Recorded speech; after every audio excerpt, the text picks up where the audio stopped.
Good morning guys. अभी मैं उठ तो गया हूँ और सुबह सुबह टेरेस पे आया हूँ। काफ़ी अच्छी धूप खिली हुई है और काफ़ी अच्छा देखो।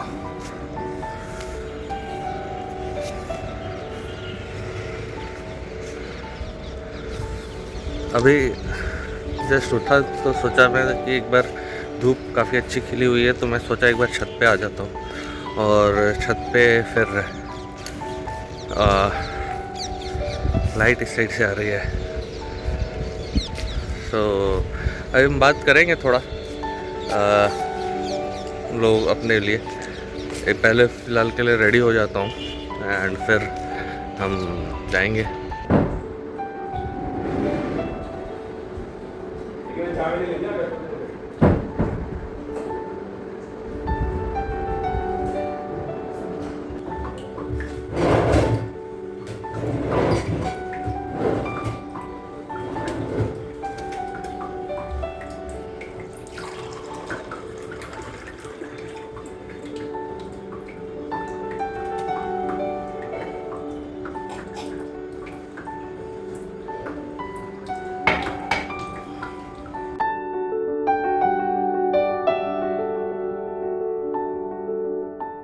हाँ, मैं रेडी हो चुका हूँ और आज काफ़ी अच्छा लाइट आ रहा है। अगर लाइट एज इन धूप निकली हुई है, थोड़ी थोड़ी ठंडी भी लग रही है, हल्की हल्की। ऐसा लग रहा है शायद ठंड का वाला मौसम स्टार्ट हो गया है। फैन तो वैसे चल रहा है, एक पे चल रहा है, लेकिन उससे भी ठंडी ठंडी हवा आ रही है। तो मैं आज एक चीज़ देख रहा था, देख क्या रहा था कि कल आई बिलीव आईफोन 17 लॉन्च हुई है। प्रॉब्लम ये नहीं कि आईफोन 17 या 16 या 18 जो भी है वो लॉन्च हुई है, ऐसा कुछ ये नहीं है। तो अब क्योंकि क्या होता है, आईफोन हर साल एक नया नया वेरिएंट लॉन्च होता है आईफोन का। 16, 17, 18 जो भी होगा वो प्रो, ये सारी चीज़ें आईफोन लॉन्च होती है। और उससे क्या होता है कि काफ़ी सारे लोग अपना पूरे साल का पैसा जो जमा किया होगा या सेविंग्स की होगी वो उसके लिए वो लग जाते लेने के लिए। और प्लस कई लोग ऐसे भी होंगे जो कि ईएमआई पे ले लेते हैं। वाइल ऐसा I am not against iPhone की नहीं लेना चाहिए या फिर लेना चाहिए, ऐसा कुछ ये नहीं है। बट एक चीज़ ये भी होती है कि हम ना शायद शो ऑफ करने के लिए ले लेते हैं कि हाँ आईफोन 17 लिया, 18 लिया, 17 प्रो ले लिया या जो भी लिया। और उसके साथ साथ हम उतने महंगे फ़ोन का आई एम श्योर कि इंश्योरेंस भी करवाते होंगे। But I am not sure कि हमने खुद का इंश्योरेंस कराया या नहीं कराया। तो हमने खुद का इंश्योरेंस नहीं करा है।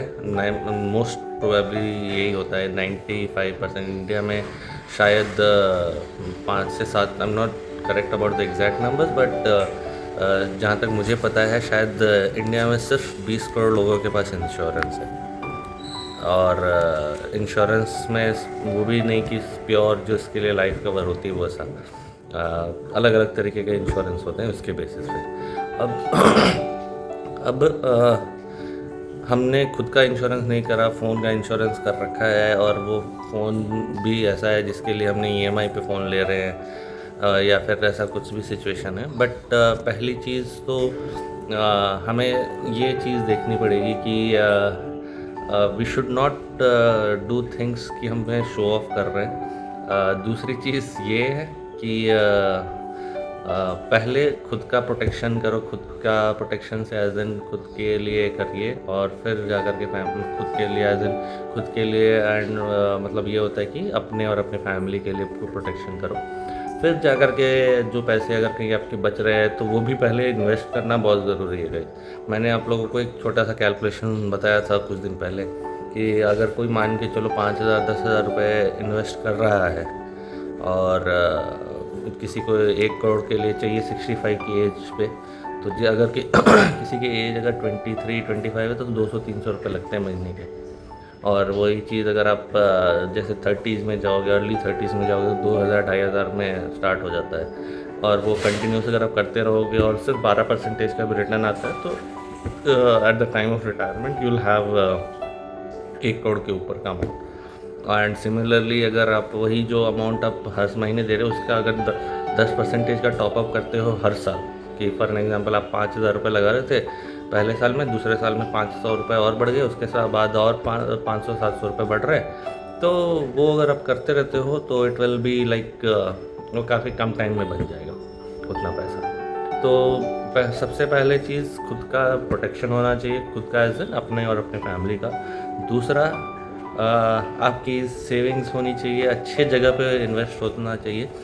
ऐसा नहीं होना चाहिए कि आप बैंक में पैसे लगा करके रखे हो और वो ग्रो ही नहीं कर रहा है ना। ग्रो तो खैर वो क्या 4% 5% का सेविंग्स इंटरेस्ट मिलती है, 4% के आसपास का, और जो कि आपको पता ही होगा इन्फ्लेशन ही 7% पे चल रही है ना। तो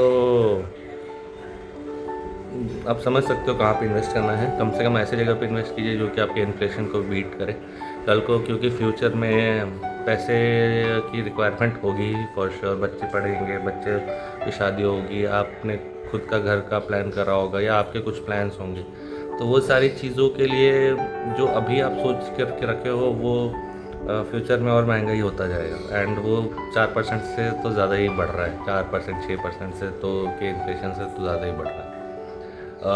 सो बस दैट्स इट। अभी के लिए फ़िलहाल के लिए इतना ही। मैं रेडी हो चुका हूँ और ऑफिस भी जाएंगे अभी हम। ऑफिस जाएंगे और फिर वहाँ से हम लोग करते हैं। तो गाइस आज काफ़ी दिनों के बाद साउथ इंडियन ब्रेकफास्ट किया मैंने, और अभी वापस जाते हैं ऑफिस के लिए। और पेट्रोल भी भरवाया मैंने। हमारे यहाँ 94 है, 94 रुपीज़ का है प्राइस। आप बताना आपके साइड कितने प्राइस का है पेट्रोल मिलता है। अब मैं निकलता हूँ, फिर बात करते हैं। सो गाइस अभी मैं है ना पानी पूरी खाने के लिए आ गया था, अकेले ही खाया। और खाया क्योंकि काफ़ी दिन से मन हो रहा था, और मैं खा लिया आज भी। एक चीज़ मैंने जो नोटिस करी इसमें, नोटिस क्या करी ना, कि जब हम छोटे हुआ करते थे उस टाइम पे हमें 1 रुपए की 3 पानी पूरी मिलती थी, और 2 रुपए का खा लेते थे तो 6 पीस और एक सूखी पापड़ी, और एक हम एक्स्ट्रा मांग लेते थे पानी पूरी वाले अंकल से, तो करीबन 2 रुपए का 8 पीस मिल जाता था। अभी 20 रुपए का खाया, 7 पीस मिले और एक सूखी पापड़ी, एक्स्ट्रा वाले भी देते नहीं अभी। तो जो सबसे मेरे हिसाब से जो सबसे महंगी चीज़ हो गई है वो ये हुई है कि हम जो पानी पूरी खाते थे वो ऑलमोस्ट 10 गुना बढ़ गया है। पहले 2 रुपए का 8 मिलता था, अब 20 रुपए का 8 मिलता है। सो महंगाई आप समझ ही पा रहे हो। बाकी अभी बहुत सारे लोग आ ही रहे थे जिनकी शिफ्ट दूसरी होती है, तो वो मैं दिखा रहा था।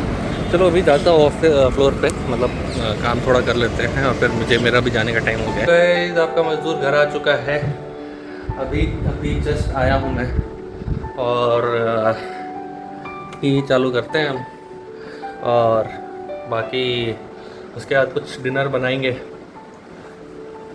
डिनर बनाने के बाद कुछ करेंगे, देखते हैं।